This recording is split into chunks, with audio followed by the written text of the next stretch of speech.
नमस्कार, स्वागत है दोस्तों। आज की बड़ी खबरों में मुख्य समाचार आप तक पहुंचाएंगे।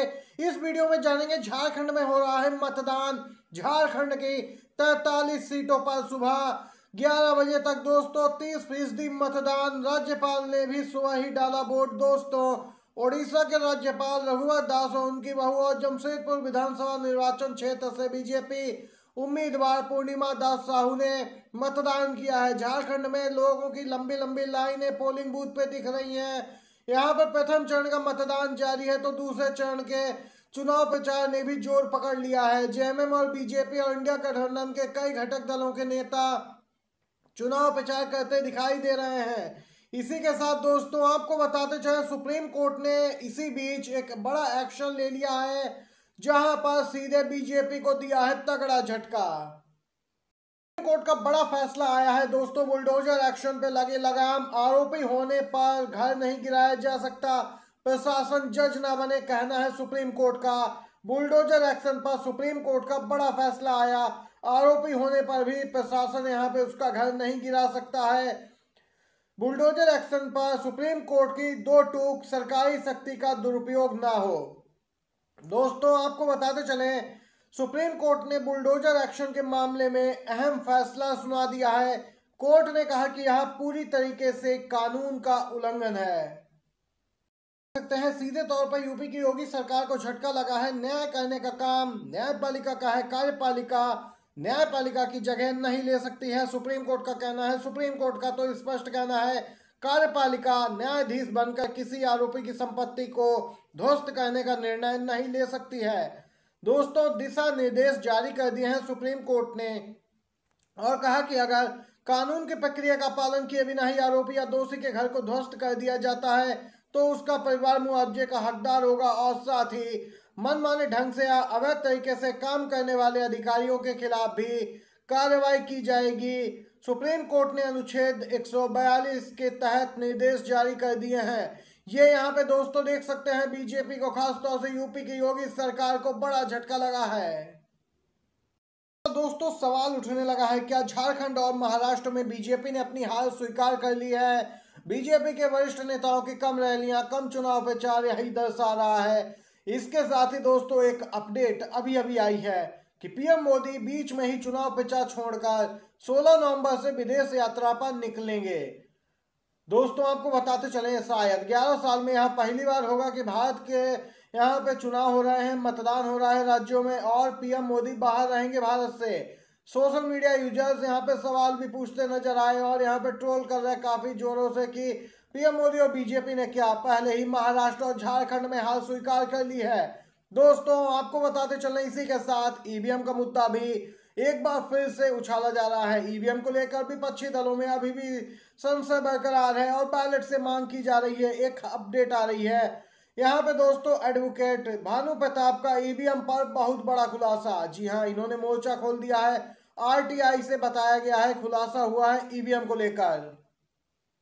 आरटीआई के द्वारा जवाब मांगा गया था, election commission of India he control करता है ईवीएम की मैन्युफैक्चरिंग से लेकर इंस्पेक्शन। जी हाँ दोस्तों आपको बताते चलें, इलेक्शन कमीशन का सीधा यहाँ पे हस्तक्षेप रहता है। दोस्तों आपको बताते चलें, hashtag ban EVM save India.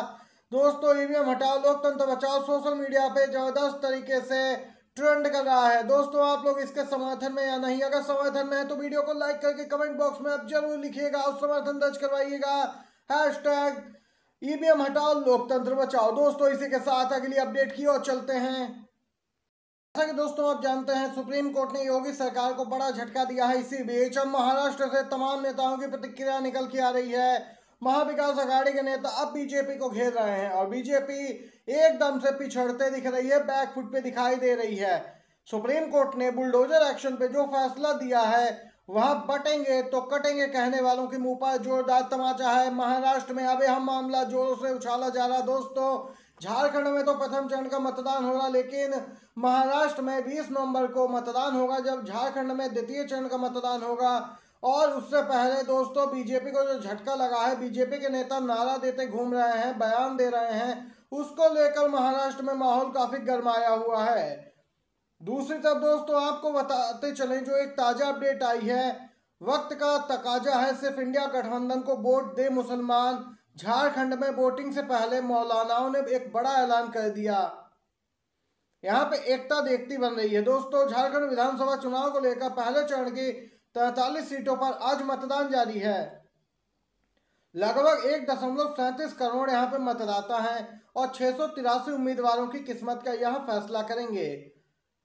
Voting से पहले माहौल गर्मा तब गया जब यहाँ पे जमीयत उलेमा की यहाँ इकाई ने इंडिया ब्लॉक को वोट करने का फतवा जारी कर दिया।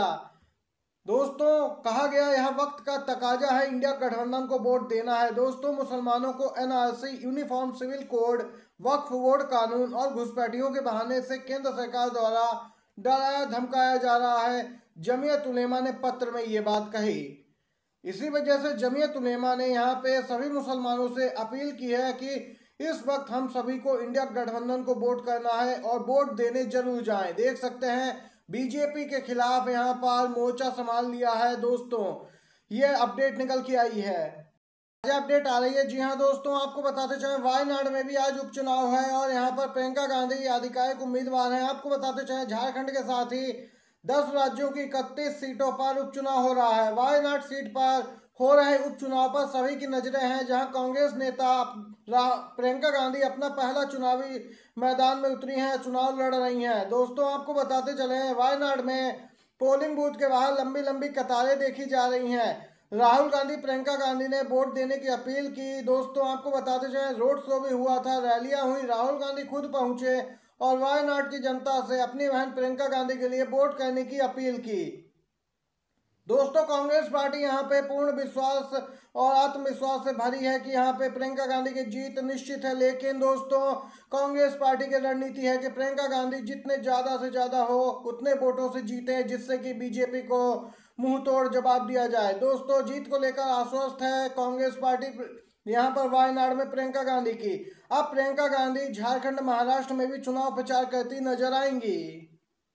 दोस्तों, आपको बताते चले उद्धव ठाकरे के बाद नितिन गडकरी के हेलीकॉप्टर की भी चुनाव आयोग ने आखिरकार जांच की। इससे पहले भड़क गई थी उद्धव ठाकरे गुट वाली शिवसेना।